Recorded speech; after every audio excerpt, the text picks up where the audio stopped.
Welcome back. अब बात करते हैं फिल्म रहस्य की, जो काफी विवादों के बाद रिलीज हो गई है। मनीष गुप्ता के डायरेक्शन में बनी रहस्य एक सस्पेंस थ्रिलर फिल्म है जो रियल घटना पर बेस्ड है। फिल्म में अहम रोल निभा रही टिस्का चोपड़ा और डायरेक्टर मनीष गुप्ता से खास बातचीत की हमारे संवाददाता संजय मिश्रा ने। लगभग साल भर तक फिल्म विवादों में रहने के बाद रहस्य अब रिलीज के लिए तैयार है और रहस्य की टीम हमारे साथ इस वक्त हमारी खास मेहमान है टिस्का चोपड़ा और डायरेक्टर मनीष गुप्ता। आप दोनों का बहुत बहुत स्वागत है। कैसा रहा ये सफर? बड़ा विवादित था। आप ही लोग हैं जिसने इसको इतना चर्चित बनाया। हमने तो एक फिल्म बनाई थी बहुत ही बेहतरीन थ्रिलर। आप लोग हैं जिन्होंने इसको ऐसे कंट्रोवर्शियल कर दिया। आपने सब्जेक्ट विषय इतना कंट्रोवर्शियल चुना था इसलिए हो गया।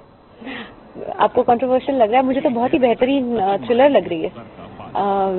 मनीष आगे बताएंगे क्योंकि वो उनके दिमाग की उपज है ये। मनीष के लिए एक्चुअली बड़ा कठिन सफर था, जो विवाद का सफर था। मनीष आपसे जाना। हाँ, जैसा कि आपने फरमाया, ठीक फरमाया। ये बहुत ही कठिन समय था मेरे जिंदगी का। शायद मेरी जिंदगी का सबसे कठिन दौर यही रहा है, क्योंकि 11 महीने बस मैंने कोर्ट के चक्कर लगाए हैं, जबकि मैं लॉयर तो हूँ नहीं, मैं तो फिल्म मेकर हूँ, राइटर डायरेक्टर हूँ। मुझे कुछ एक्सपीरियंस नहीं था कोर्ट प्रोसीडिंग्स का। अब बहुत ज्यादा एक्सपीरियंस हो गया है। अब शायद मैं लॉयर भी बन सकता हूँ।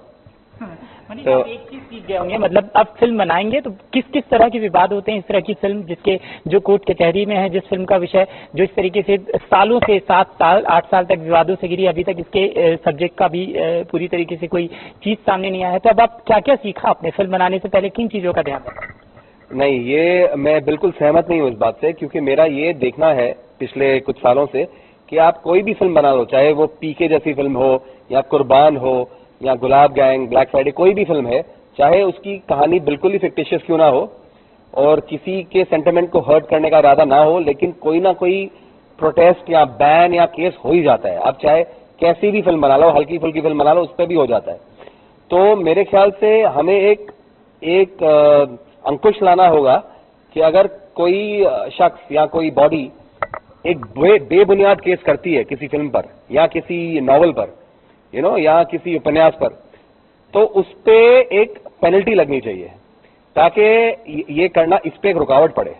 क्योंकि अब क्या है, अब तो ये एक फ्री फॉर ऑल है कि जो फिल्म बनती है, कोई फिल्म बनती है, उस पे कोई बैन कर देता है, कोई केस कर देता है।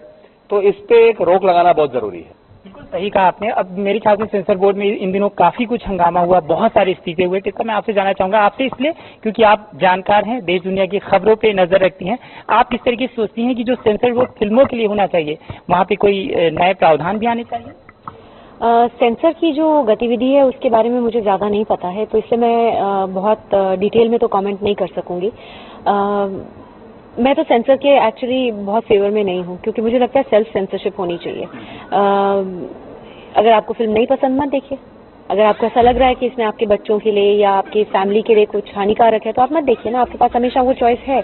पर अगर आप बोल रहे हैं कि ये नेशनल थ्रेट है या किसी तरह से हमारे सो कॉल्ड कल्चर को अफेक्ट कर रहा है, तो आई थिंक ये एक अलग मुद्दा है। I don't necessarily believe in this. कुछ चेक्स एंड बैलेंसेज होते हैं, जैसे कि पेरेंटल गाइडेंस है। आप बता रहे हैं लोगों को कि इसमें पेरेंटल गाइडेंस के साथ आप अपने बच्चों को दिखाना चाहते हैं, या इसमें कुछ कंटेंट ऐसा है कि जो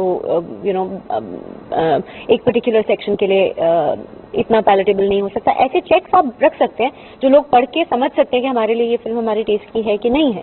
पर उसके अलावा एक मैच्योर सोसाइटी के लिए मुझे नहीं लगता कि इतनी ज़्यादा सेंसरशिप की ज़रूरत है। लोग खुद जानते हैं बखूबी कि उनको क्या देखना है और क्या नहीं देखना है। और इस देश में तो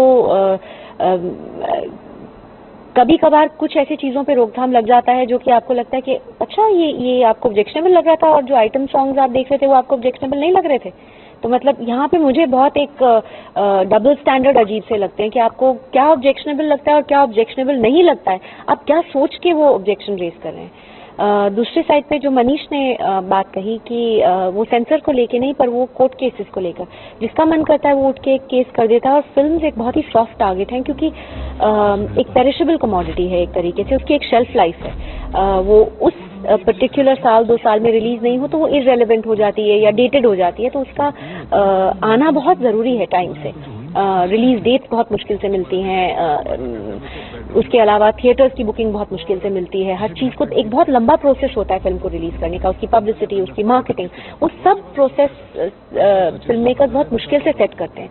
और उसके बाद अगर कुछ बेफजूल का कोर्ट केस आ जाए तो वो फिल्म हर किसी के लिए जहमत होती है और कोई फायदा नहीं होता किसी को, क्योंकि अल्टीमेटली जैसे कि रहस्य के साथ हुआ, we won the court case and हम लोग फिल्म रिलीज कर रहे हैं थैंकफुली। तो Indian judicial system is upholding the thing, but कुछ और चेक्स एंड बैलेंसेस होने चाहिए जो कि फिल्म को इतना ईजी टारगेट नहीं बने। किस तरह की माँ है, क्या कर रही है? एक तरफ उसके हस्बैंड पे बेटी की हत्या का आरोप लगा है, तो किस तरह की पीड़ा है जो पर्दे पर दिखाएगी? कैसी है ये माँ?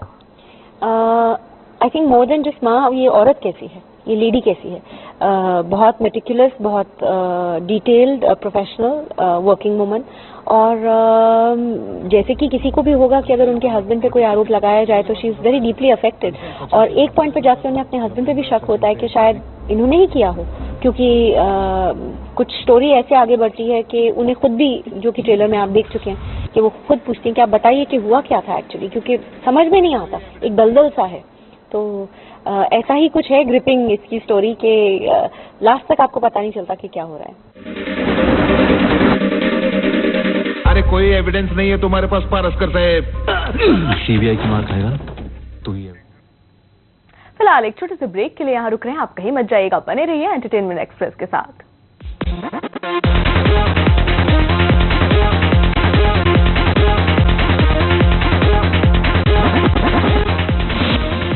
Breaking news.